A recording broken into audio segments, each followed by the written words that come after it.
Jag heter Hamdiye och jag förlorade min nära vän i suicid när jag var 18 år gammal. Jag heter Elvira och jag förlorade min vän i suicid när jag var 14.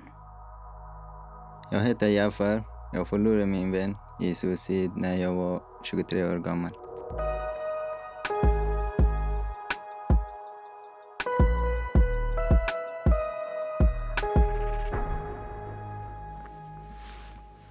Hur fick du reda på att din vän hade begått suicid? Ja, han var min bästa vän och också mitt ex.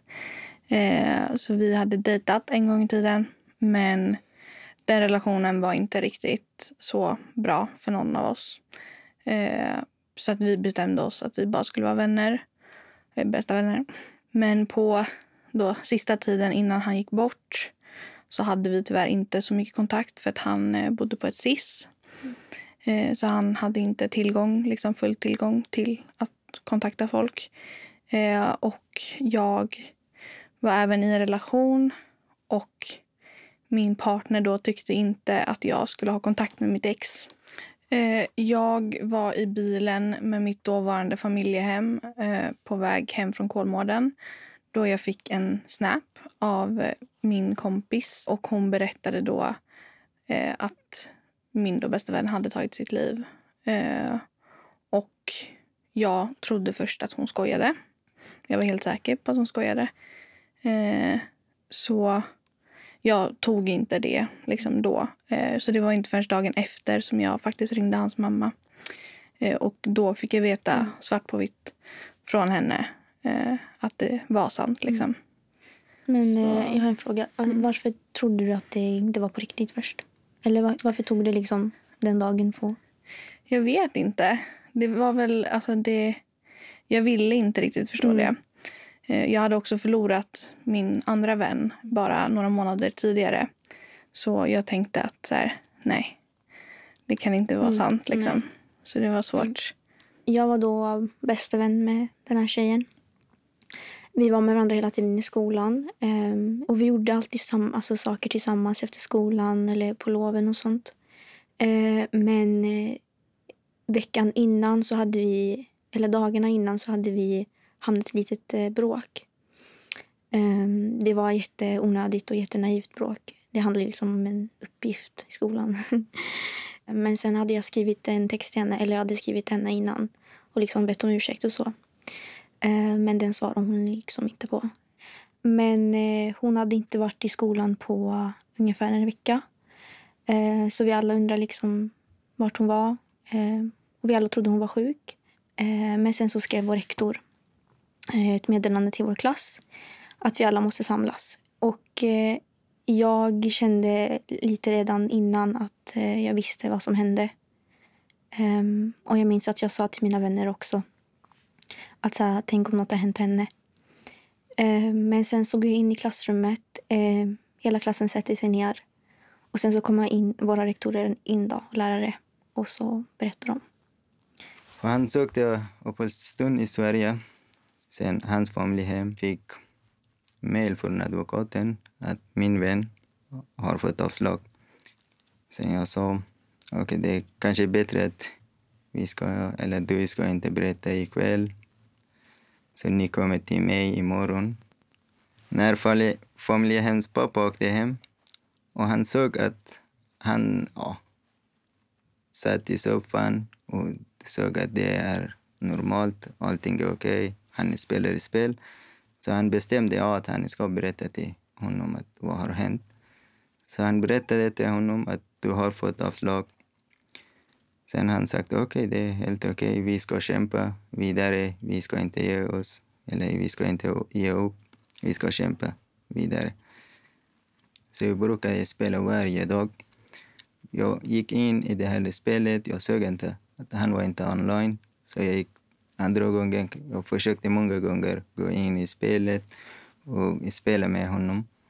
Sen han var inte online. Så jag försökte ringa. Jag ringde 2-3 gånger. Så jag fick ingen svar heller. Jag tänkte kanske han lagar mat eller han sover. Så det är någonting.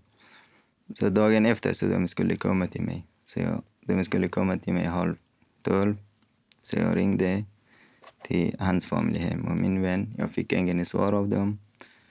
Efter halvtimme, hans familjehem ringde mig och grät och sa till mig att kan du komma? Så jag sa, vad har hänt? Han berättade lite. Sen jag gick ner till min kollega och sa att kan du skjutsa mig dit? För han sa okej, ja.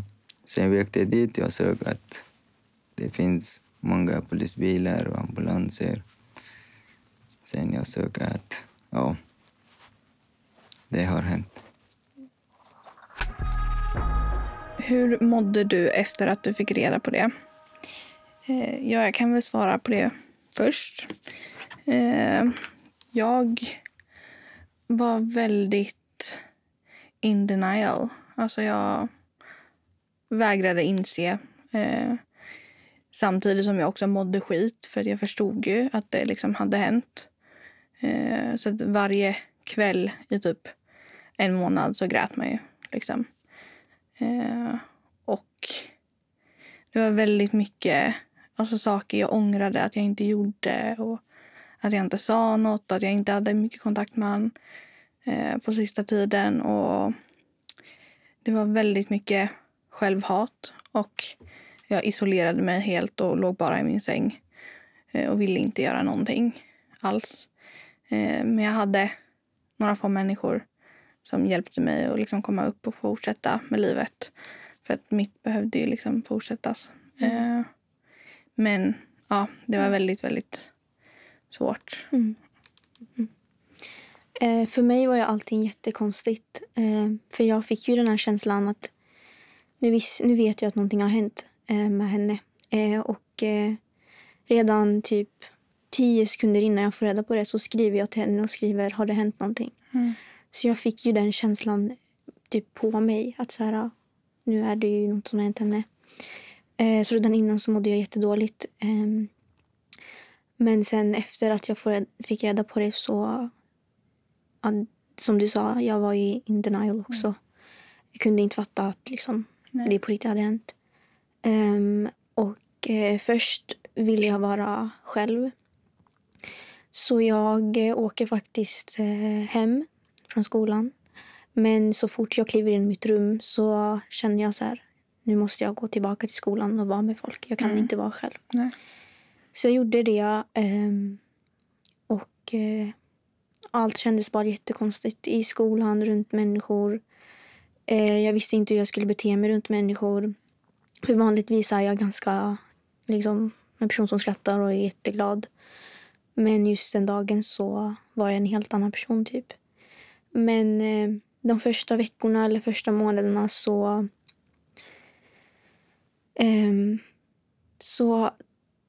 jag typ för att typ överleva det här så lurade jag mig själv att hon bara typ hade flyttat eller bytt skola. För att inte känna av det direkt. Vilket först liksom, det funkade först. Jag mådde dåligt men det var inte liksom att jag grät inte så mycket i början. Men sen så var det runt den tiden då det kom liksom, jag grät varje kväll och sånt. Märktes det av mycket i skolan att liksom det hade hänt? Ja. Redan när vi går ut från klassrummet efter att vi får reda på det så är det jag och en grupp personer som sitter och gråter. Och folk runt om oss kollar ju för de vet ju inte först liksom. Så först märktes det inte av. Men sen när hela skolan fick reda på det och man gick igenom korridorerna så var det så konstig känsla. Det var så, alltså hela skolan kändes så mörkt. Eller korridorerna kändes så mörka och alla liksom, man gick förbi personer och folk kollade och folk var ledsna och folk grät liksom. Så det märktes verkligen. Och det märktes verkligen också i klassrummet, i klassen också att någon är borta liksom. Och speciellt under studenten också. Jag förstår. Jag mådde jättedåligt och ledsen, samtidigt irriterad. Så fort jag åkte dit, jag såg poliser så jag började prata med dem. Så de försökte lugna ner mig och berätta. Ja. Sen hela kvällen så jag var där. Sen mina kompisar kom dit. Jag var jätteledsen, irriterad. Jag mådde jättedåligt. slut när de åkte iväg, eller polisen åkte iväg. Så de visade oss, sista sekunden de visade, vill ni kolla på hans ansikte eller vill ni se det? Vi sa ja. Så där jag mådde jättedåligt. Jag grät som jättehögt. Efter det de åkte iväg och vi var hemma. Så vaken hela natten. Pratade med varandra om varför han har gjort så. Vad kunde vi hjälpa att han hade inte gjort så. Så det var för sent i alla. Men känner du att du fortfarande är arg? Eller har det gått bort lite? Jag kände efter några månader. Men nu så det så man kan inte göra någonting. Så det så fort vi ser någonting som vi hade gjort tillsammans så det kommer den där minnen. Vi säger fy fan, varför han inte är här nu? Eller varför han gjorde det. Så det kommer så där på en gång. Ja, jag var faktiskt också arg. Men jag var faktiskt arg på då min bästa vän. För att jag blev så här, varför? Liksom, hur kan du göra så här? Samtidigt som jag också var arg på mig själv. Och jag var arg på systemet. På att det ska, liksom, på SIS ska du bli skyddad. Och det är något han absolut inte blev. Så det var mycket ilska. Jag tyckte också det var enklare att känna av den känslan än att bara vara ledsen. Att istället stänga av och bara vara arg. Så jag var arg på nästan alla runt omkring mig. Och än idag kan jag ju fortfarande få tankar så här, varför gjorde du så? Samtidigt som jag vet också att liksom, i sista sekunden där när man liksom sitter och överväger det så spelar ju inte det så stor roll. Liksom. Man tänker inte så mycket på vad de andra kommer känna på det sättet. Så att det var mycket blandade känslor. Men i början mycket ilska och att jag försökte att låtsas som att det inte hade hänt. Liksom. Det kan jag känna igen mig jättemycket i. Jag var också, det du sa att det var lättare att vara arg än att vara ledsen. Det fanns situationer då jag kunde vara liksom arg på folk som frågade vad som hade hänt eller hur lärarna hanterade det. Men jag insåg också så här, det finns inget rätt sätt att hantera det heller. Men som du sa, det var lättare att vara arg. Och sen jag själv kände mig lite typ lurad av henne då. För att ingen av oss hade haft ett tecken på att hon mådde så dåligt. Och liksom dagarna innan så sitter hon och snackar om studentresa och studentmössa och födelsedagsfest och sånt. Och då känner jag så här, men du lovar ju mig att göra massa saker. Ja. Så jag kände mig så lurad. Ja. Det gjorde jag också. För att jag kände ju så här, varför sa du ingenting? Nej, precis. Jag visste ju att han mådde dåligt. Men jag visste inte, alltså jag kunde inte tänka mig att det var verkligen så illa. Så det blev ju så här, varför lurar du mig? Ja, precis. Jag kände mig så lurad. Varför berättar du inte? Jag hade kunnat hjälpa dig liksom. Märkte du att din vän mådde dåligt och hade du berättat det till någon? Man märkte ingenting när han mådde dåligt eller när han var glad. Så man märkte ingenting att han är ledsen nu eller att han är glad nu eller han tänker på någonting eller han mår inte bra. Så det var jättesvårt att märka. Så det är inte bara jag, så mina kompisar, hans familj hem. Ingen märkte någonting. Så det, om vi hade märkt någonting så kanske vi hade kunnat hjälpa. Men det var jättesvårt. För mig, alltså, ingen visste att hon mådde så dåligt. Inte hennes vänner, inga lärare. Jag tror inte heller hennes familj visste att hon mådde så dåligt. Den dagen så snackade jag med en lärare. Och hon sa flera gånger liksom så här, ingen visste det här. Men också så här, jag märkte också av att veckan innan så var hon inte i skolan. Men det var inget jag liksom fokuserade så mycket på. För att det var liksom dagar vi inte var i skolan för vi orkade liksom inte, och så sjuka hade man sig. Och sen så minns jag att hon kom till skolan en dag. Och så frågade jag henne liksom, har du varit sjuk eller någonting? Och så sa hon till mig, jag var så sjuk att jag nästan trodde jag skulle dö. Och jag vet inte om jag kollar in i det här för djupt, men alltså i efterhand så en del av mig säger att hon sa så till mig för att jag skulle reagera på det här med att jag trodde jag skulle dö och kolla hur jag skulle reagera på det. Men sen en del av mig kanske tänker så här, men hon kanske bara sa det för att säga det liksom. Men jag märkte inte att hon mådde liksom så dåligt. Det var någon gång vi pratade om typ ångest och sånt. Men jag tänkte så här, alla som går i skolan har väl ångest lite liksom. Men annars liksom ingen märkte. Jag visste om att han mådde dåligt. Och hade gjort i väldigt, väldigt många år. Från att han var väldigt ung. Jag hjälpte honom många gånger att åka in till BUP-akuten, psyket och liksom ta hjälp. Men problemet var att ingen tog ju honom riktigt seriöst, kände han själv. Och kände jag också, för att han fick ingen hjälp, även om han bad om det. Och det gick ju så pass långt att han började hålla på med droger. Och så. Och det var väl inte förrän då de började ta honom mer seriöst. Fast mer på det sättet att men nu måste vi låsa in honom. Och då blev det ju SIS liksom. Så jag visste, många visste, folk runt omkring också. Men ingen gjorde någonting. Jag försökte alltid såklart prata med honom.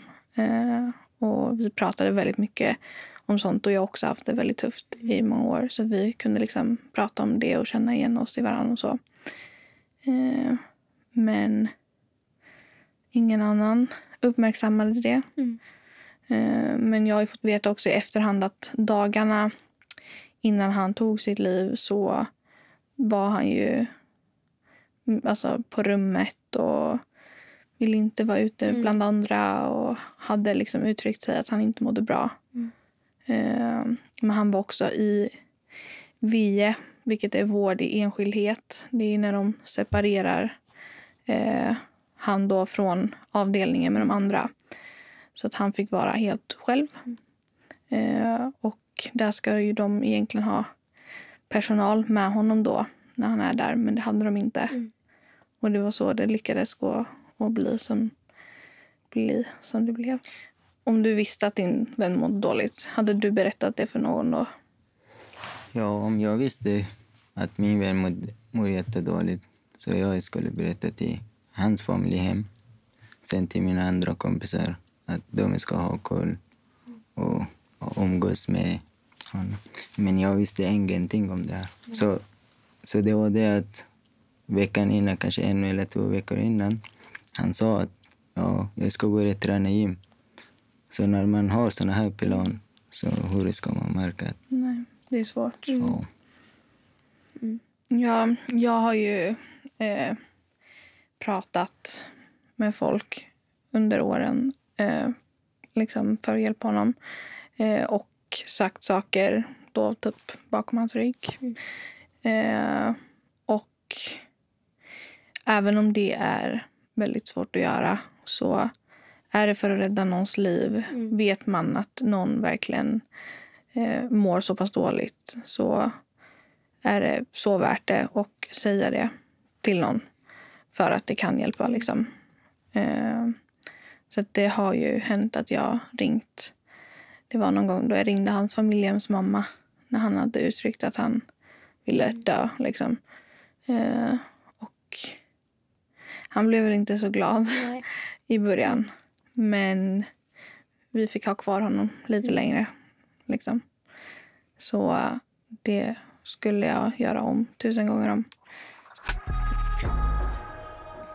Har du haft några skuldkänslor efter att din vän begick suicid? Jag hade jättemycket skuldkänslor i början. Speciellt för att jag hade bråkat med henne innan. Och jag kände liksom så här att hon gick bort och liksom så här, hon gick bort och hon hatade mig innan. Det var det jag tänkte hela tiden. Men jag hade många människor runt om mig som jag pratade med. Och det första min kompis sa till mig var: det är inte ditt fel. Och utan att jag ens fick den tanken liksom, så sa hon liksom: det är inte ditt fel.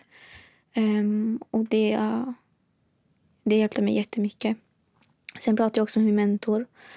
Hon sa också: det var verkligen inte ditt fel. För en person gör inte så på grund av ett litet bråk liksom. Men skuldkänslan var verkligen där till en början. Jag vågade inte riktigt prata med hennes mamma heller i början. För att jag antog att hon visste att vi hade typ bråkat och så. Så första gången jag får syn på henne så vågar inte jag gå fram och prata. Men sen så bestämmer jag mig att skriva till henne och sen så pratar vi och nu har vi ganska fin relation. Men ja, jag hade ganska mycket skuldkänslor i början. Det hade jag med. Det kan jag fortfarande ha. Men det var ju väldigt mycket tänka om och vad jag hade kunnat gjort. Sen även, vi hade ju inte bråkat, men jag hade ju tagit avstånd. Och jag hade även sagt till han att liksom, för vi brukar ju prata mycket i telefon och så, men det ville ju inte då mitt ex, som nu är mitt ex. Och då så sa jag till han att ring mig bara om det verkligen är någonting. Och just den delen har jag haft ganska mycket liksom skuldkänslor över. Att jag inte var mer, det är klart du kan prata med mig.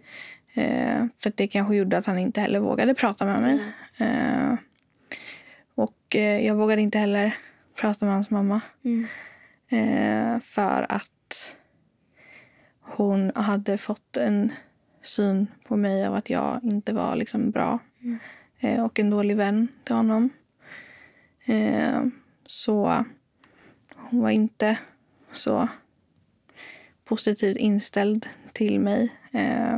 Och det tror jag tyvärr inte hon fortfarande är. Men jag vet liksom vad som var. Har du pratat med henne eller personens mamma? Ja, det har gjort. Jag har under då när begravningen och så skulle vara. Så att först ville hon inte att jag skulle komma på begravningen ens. Men sen hon fick se hans brev och att han hade nämnt mitt namn, då var hon så här: då får du komma. Liksom, han har valt dig. Det var samma för mig. För hans familj hemringde mig den kvällen att han har berättat till min vän att han har fått avslag. Sen jag visste att hans familj hem har berättat.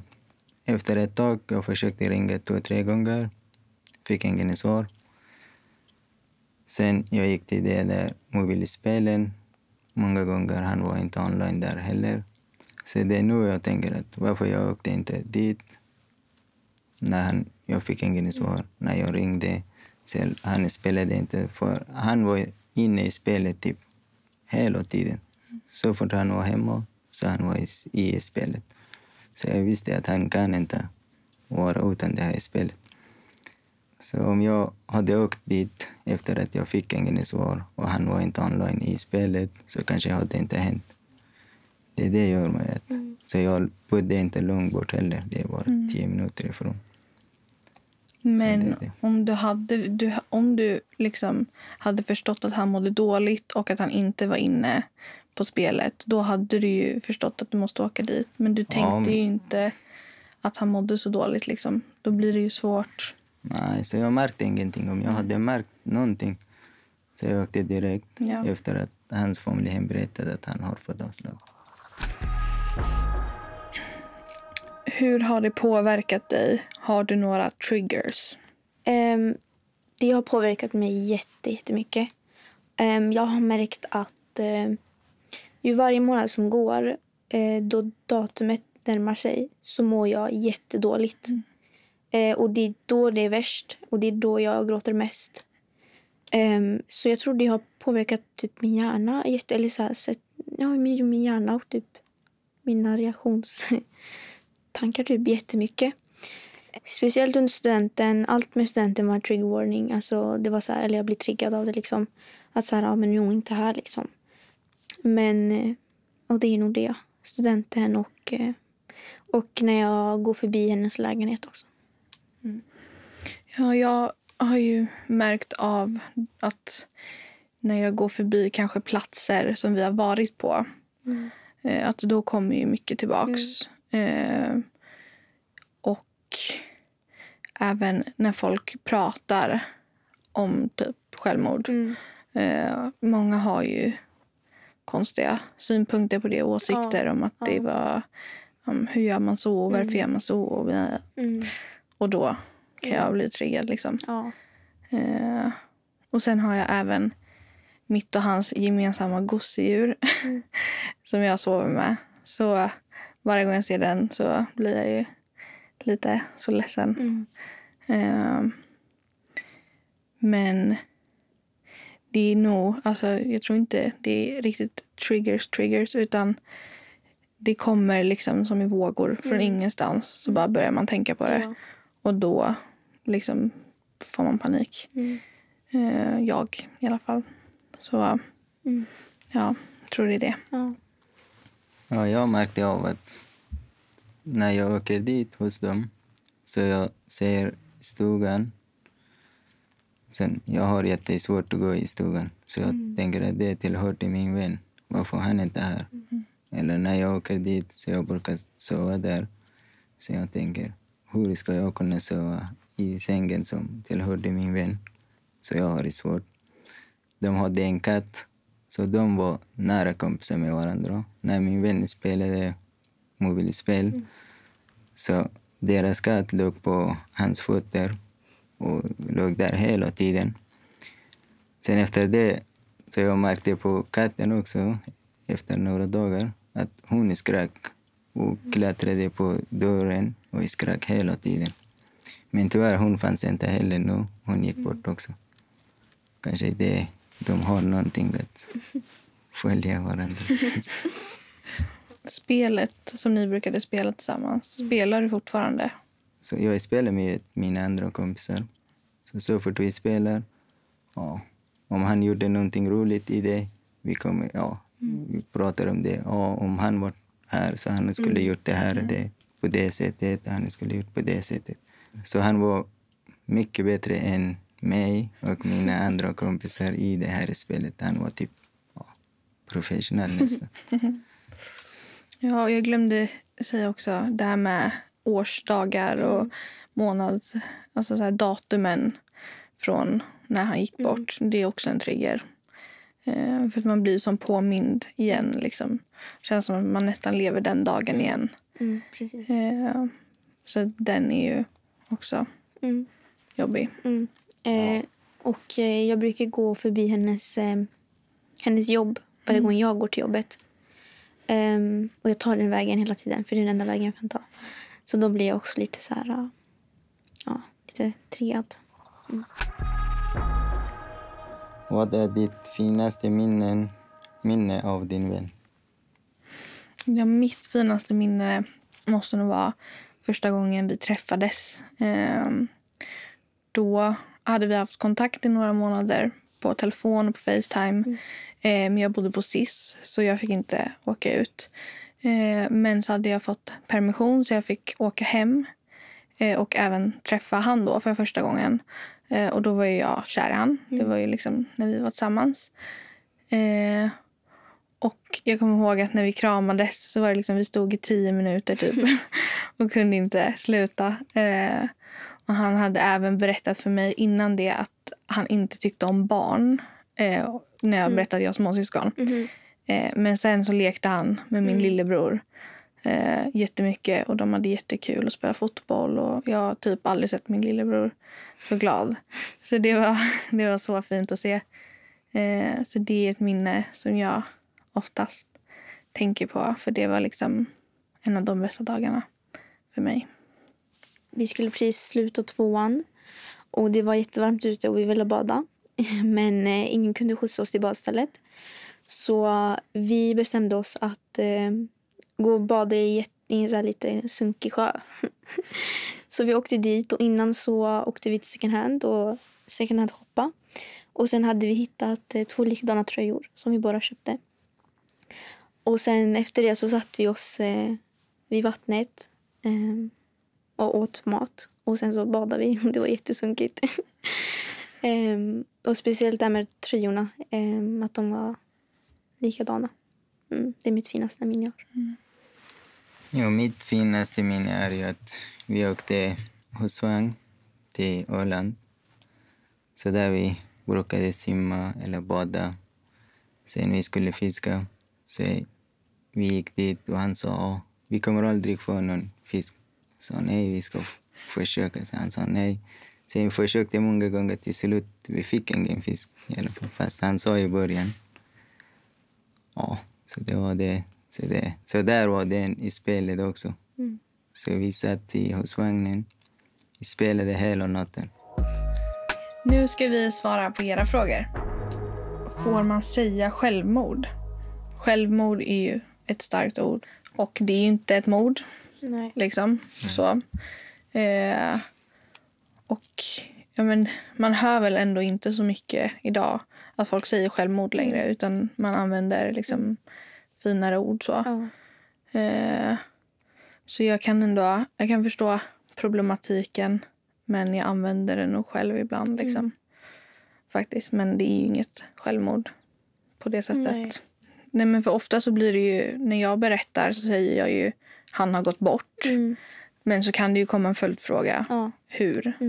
Men då brukar jag nog oftare säga att han tog sitt liv. Ja, samma här. Än att säga det var ett självmord. Jag tror det känns lite här, eller det kan kännas lite typ respektlöst att säga självmord. Typ så här, eller om någon frågar, men hon tog självmord. Det kan kännas lite så här, oj typ. Så att man kanske ska använda lite, ja men som du sa, lite, eller försiktiga termer liksom. Eller tagit sitt liv eller gått bort eller något. Ja, det är samma här. Så det var jag som skulle berätta till hans familj. Jag kan inte säga till hans föräldrar att din son har gjort självmord, exempel, som vi pratade. Så jag sa att han hade någon sjukdom och han gick bort på grund av det. Så där, ja. Vet de idag att han tog sitt liv? Eller? Hans bror visste ju första dagen, men hans föräldrar vet inte fortfarande. Så jag tänkte kanske, det är jättesvårt för en förälder att acceptera att deras son gjort på det sättet. Sjukdom det är vanligt, så det händer med alla, men det är inte vanligt att de kan acceptera att han har det. Vad hade du velat säga till din vän? Jag kan börja.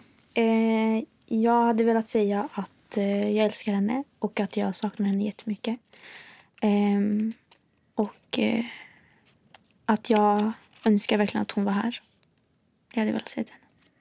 Ja, jag hade velat säga förlåt. För att jag inte liksom uppmärksammade. Och att jag älskar han jättemycket. Och saknar han. Och jag vill bara få berätta all gossip. Alltså, liksom, vad ska jag göra med det? Det är liksom, jag vill att han ska få höra det. Jag vill liksom kunna sitta där och babbla på tills han inte orkar lyssna längre. Men också att liksom, det inte är hans fel. För att jag kan tänka mig att han mådde dåligt även liksom, när det hände för vad han gjorde. Och att han tänkte ju på andra. Det märkte jag i brevet. Han skrev ju förlåt. Och där blir jag liksom så här, du behöver inte säga förlåt. För att det är alla andra som säger förlåt till dig. Det är liksom systemet som ska be om ursäkt, inte du liksom. Det hade jag velat säga. Jag ville säga att man skulle kämpa hela tiden. Man ska inte ge upp. Om man får någon problem så man ska inte ge upp. Man ska kämpa vidare. Känns det fel att gå vidare? Jag tror att det är svårt att gå vidare av en sån händelse. Men att man lite måste göra det för att inte själv må dåligt.